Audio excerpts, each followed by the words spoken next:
Dr. Sarah Mitchell was checking the thermometer on the outer wall of the station when she noticed movement at the main entrance appear in the corner of her eye. As she turned, she froze in place, just a few meters away at the bright red door of the module. There was an enormous walrus, her head lowered and breathing heavily, expelling dense clouds of vapor into the frigid air.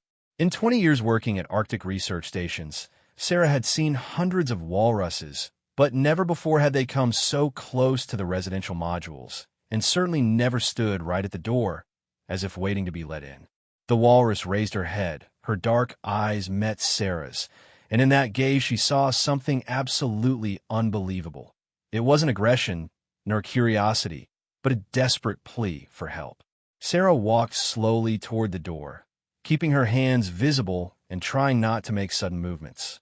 Even with her heart racing, as she approached, she saw that the walrus was in terrible condition. Her thick, wrinkled skin, normally a healthy gray-brown, was covered in ice crystals. Her flanks were strangely sunken, and her massive flippers trembled with exhaustion. Most striking, her belly was enormous and visibly swollen. She was pregnant in the final stages, and something had gone terribly wrong. Sarah carefully opened the door and stepped to the side, confident that the walrus would turn and leave, but instead, she slowly crossed, with visible difficulty, the threshold and literally collapsed on the floor of the station's heated lobby. Sarah quickly closed the outer door and turned on the bright yellow heating lamps, pointing them at the walrus. She was lying on her side, breathing with difficulty, and, as Sarah crouched beside her, examining her, she suddenly realized she knew this walrus. They had been monitoring the local walrus population for several years, tracking their movements and monitoring their health, and this female was one of the regular visitors to the island's northern coast. 3 weeks ago, Sarah had seen her during a routine patrol. She was pregnant then too, but looked completely different, healthy, strong, with glossy, thick skin. That day, she had settled in her usual spot on a large, stable ice floe, calmly preparing for birth, and according to all their calculations, she should give birth in about a month under comfortable conditions. What could have happened in these 3 weeks to transform a healthy, strong walrus into this emaciated, soaked creature lying on the station floor? A low moan of pain escaped from her mouth, her body convulsed, and Sarah realized there was no time to think. Labor had begun at that very moment. Water dripped from her nostrils, and the skin on her belly and flippers was wet.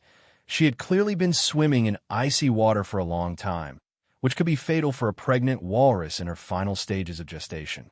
Sarah saw her eyes half closed with weakness, the muscles of her massive flippers trembling, and her breathing rapid. Suddenly, her stomach contracted in a strong contraction. Her rear flippers flailed, and Sarah saw something dark and wet emerging from the birth canal. Sarah's only experience was the first aid training that all polar explorers receive, but there was no choice. Either she helped at that instant, or the walrus would die right there on the station floor, along with her calf. She grabbed some clean towels from the green medical container and prepared to help. The calf emerged very slowly. The walrus tried to push, but she was so exhausted that the process almost stopped. The calf was stuck halfway, and if Sarah didn't help immediately, it could suffocate. Her hands trembled, but she carefully grasped the newly exposed part of the calf's body and began to pull gently, timing it with the contractions. The walrus groaned, a low, guttural groan, but didn't try to bite, as if she understood that Sarah was trying to help. After several agonizing minutes, the calf finally slid into Sarah's arms, a bundle about the size of a large dog, completely wet, covered by a translucent membrane, with eyes closed and small ears pressed against its head. Sarah quickly freed its nose and mouth from the membrane, hoping the walrus would start licking at herself, but she simply lay there with her eyes closed, barely breathing, too weak even to turn her head. Sarah was gripped by horror. Newborn walrus calves need to be stimulated to breathe, otherwise they die in the first minutes of life. She grabbed a dry towel and began to vigorously rub the small body, imitating the movements of a mother's tongue. The calf remained motionless, its small chest almost imperceptible, its tiny flippers flailing weakly. Seconds felt like hours as Sarah continued to rub and massage, desperately hoping for a miracle. Suddenly, its chest rose and heaved, its small pink mouth opened, and a weak but long-awaited squeal echoed, high-pitched, plaintive, demanding. Sarah carefully placed the calf next to the walrus's muzzle, hoping that the smell and sounds of the baby would give her strength. The calf was covered in sparse, light fur through which pink skin was visible. Its small flippers flailed helplessly, and moisture ran from its closed eyes. The walrus opened her eyes slightly, sniffed the calf weakly, but her body remained still, her breathing shallow. Sarah watched anxiously as the mother lay motionless beside her newborn. She gently pushed the calf closer to the walrus's body, guiding it toward where it might nurse. The baby's tiny mouth searched blindly, making soft mewing sounds. The walrus, with tremendous effort, shifted slightly, positioning herself so the calf could reach her. Sarah held her breath as the tiny creature finally latched on and began to suckle weakly. But Sarah could see the mother's flanks were even more sunken, her ribs visible under the wet skin, and her eyes were half closed with exhaustion. Sarah knew that if the walrus didn't eat and drink in the next few hours, she would simply die of dehydration and exhaustion, and the calf, completely dependent on mother's milk, would die along with her. The problem was that Sarah was alone at the station. The previous shift had left a week ago, and the new crew should have arrived 3 days ago, but their vessel had broken down at sea, and now they were delayed indefinitely. This meant that Sarah's own food supply was running low. A few cans of food, some crackers, and 3 frozen fish that she had been saving for the most extreme case. Sarah looked at the walrus, at her trembling flippers and sunken flanks, then at the tiny calf, squealing pitifully, trying to suckle from what seemed like empty teats.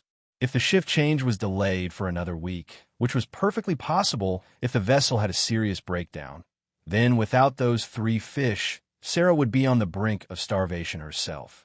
But the walrus would die today or tomorrow if she didn't receive food, and along with her would die the baby that had just miraculously survived. Sarah made a decision.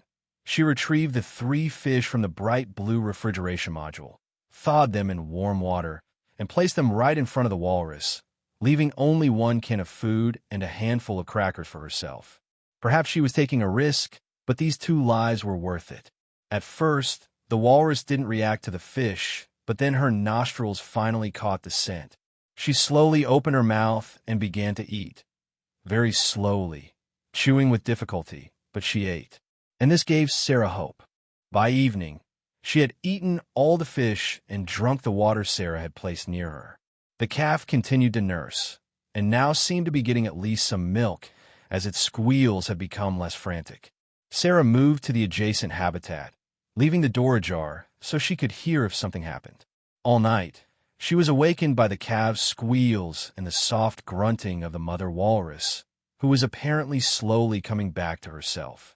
The next morning, their water supply was running out and their food supply was critically low, forcing Sarah to leave the station to collect snow from melting and check the net she had set up a week ago. It was a risk to leave a hungry walrus alone in the habitat, but without water and food, they would all die.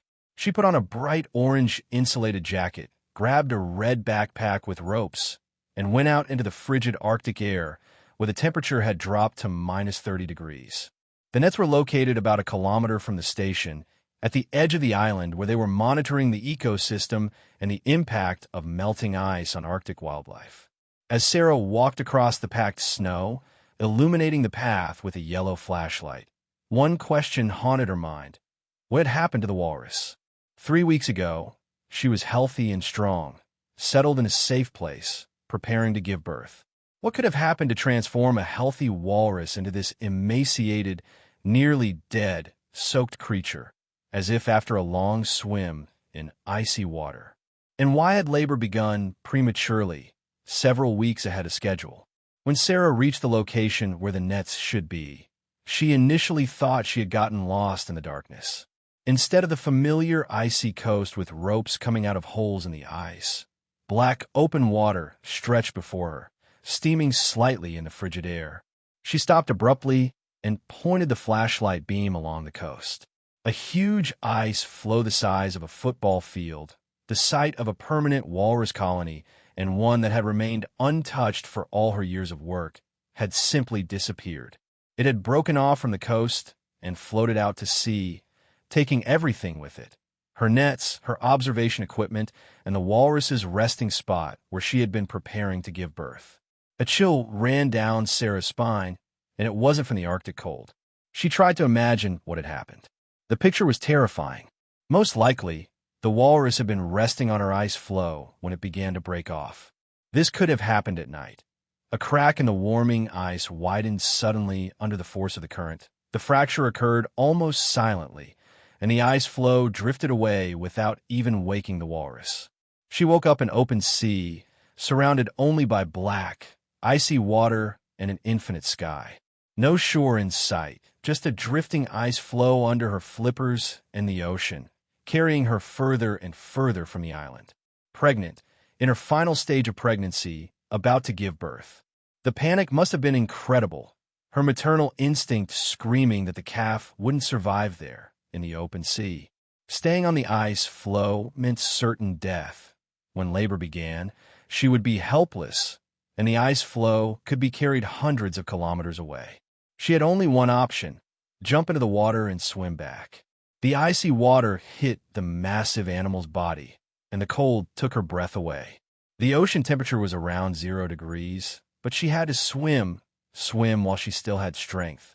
Her powerful flippers cut through the water, but her body was so heavy from pregnancy, the calf inside her moving as if sensing danger. Kilometer after kilometer, fighting against the current that tried to carry her back to the open ocean. Waves of icy water poured over her head. Salt water poured into her nose and mouth, burning her eyes. Her flippers began to go numb from the cold. Her lungs were burning, her muscles aching from exertion, but she couldn't stop. Stopping meant drowning, killing the calf that hadn't even been born yet. And something began to happen inside, premature contractions triggered by stress and hypothermia. Waves of pain shot through her belly, making it difficult to breathe and swim, but she had to keep swimming, resist, fight.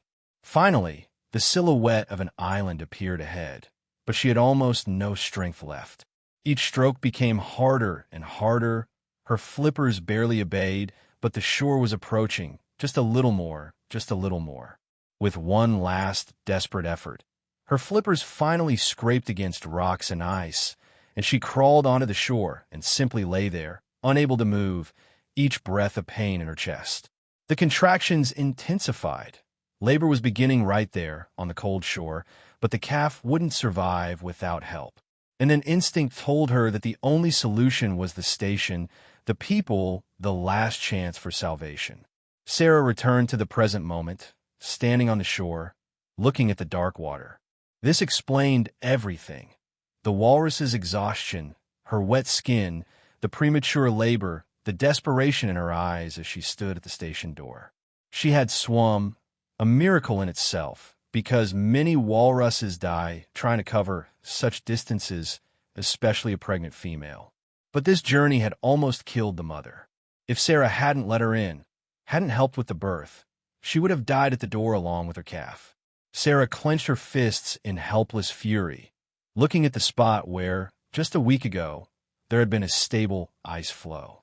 That ice floe had been there for decades, part of a permanent coastline. But global warming, caused by human actions, had melted so much ice that ancient ice masses had begun to break off and float away. People were emitting carbon dioxide into the atmosphere, burning fuel, cutting down forests, somewhere far away, thousands of kilometers from here. And here in the Arctic, the walruses were paying the price. Their homes were literally melting under their flippers, and they couldn't do anything about it. Sarah checked the backup nets at another ice hole, which, fortunately, was still there. It contained 2 small fish. She kept one for herself and decided to give the larger one to the walrus. When she returned to the station, entering carefully through the service entrance, she saw the walrus lying in the same place, with her calf nestled against her belly.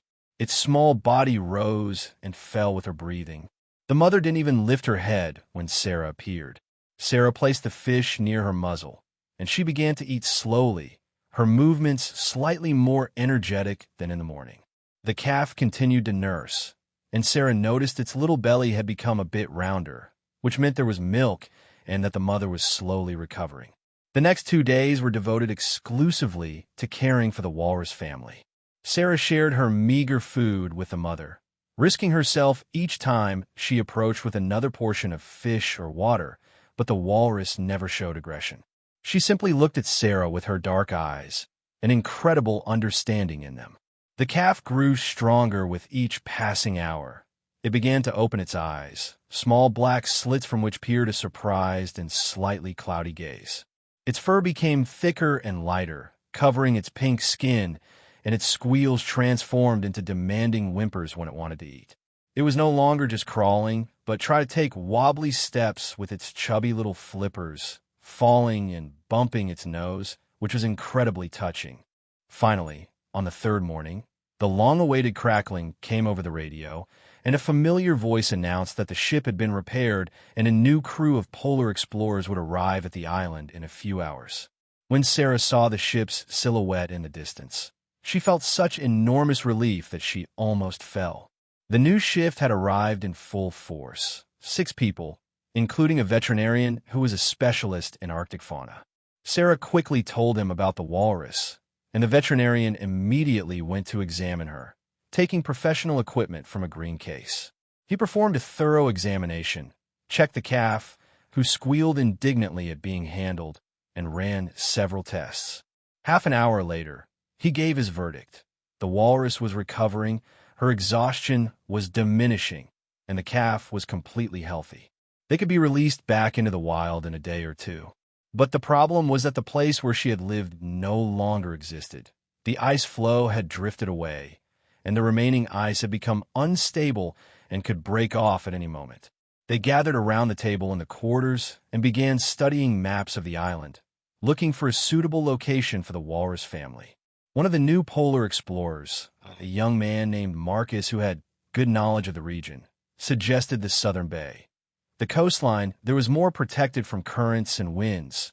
The ice was thicker and more stable. And most importantly, that's where the majority of the clams and other shellfish had concentrated after the ice conditions changed, providing a good food source for the walrus. This bay offered natural shelter among the coastal rocks, suitable for a resting spot protected from the elements, and with many openings in the ice for feeding. This location was about 20 kilometers from the station, far enough for the walrus to feel safe away from people, but close enough for them to check on her periodically. The next morning, they began preparing for transport. The veterinarian administered a mild sedative to the mother, enough to prevent her from panicking, but allowing her to remain conscious and able to monitor her calf. They built a comfortable sled from sturdy canvas and boards, lined with thick, warm blankets in vibrant shades of red and blue, and carefully loaded the walrus and her calf into it. The calf squealed indignantly, clinging to its mother, while the mother grunted weakly but offered no resistance, as if understanding their intentions. They hitched the sled to a powerful yellow snowmobile, and their caravan set off. The journey to the southern bay took about 3 hours. They drove slowly, avoiding dangerous patches of thin ice and stopping every half hour to check on the mother walrus. The calf slept most of the time, curled up in its warm blankets, occasionally squealing and nuzzling closer to its mother. The walrus remained alert but calm. Her breathing was steady, and her eyes no longer showed the desperate appeal that Sarah had seen at the station door. When they arrived at the southern bay, they found a truly ideal location. The coastline, protected by high cliffs, created a natural barrier against strong winds, and thick, stable ice extended out to sea, creating a reliable platform for feeding. Numerous polynyas, open areas of water amid the ice, meant that seals and other prey surfaced there regularly to breathe, and walruses could feed without expending too much energy. Several natural depressions were visible among the coastal rocks, ideal for a resting spot, and snowdrift provided additional protection from the elements. This was precisely the place where the walrus family could live safely. They unhitched the sled and retreated to a safe distance, watching what would happen next. The walrus remained motionless for several minutes, as if unable to believe it was all over. Then, slowly, she rose, shook her flippers, and looked around, sniffing the air with her nose, analyzing the new location. The calf immediately began squealing indignantly and climbing toward her, its little flippers slipping on the blanket, nose poking out, trying to find its mother. The walrus lowered her head and sniffed the baby, making sure it was well, and looked in their direction. For a few seconds, their gazes met, and in her eyes was something similar to gratitude. Not human gratitude, but some deep understanding that they had helped her survive.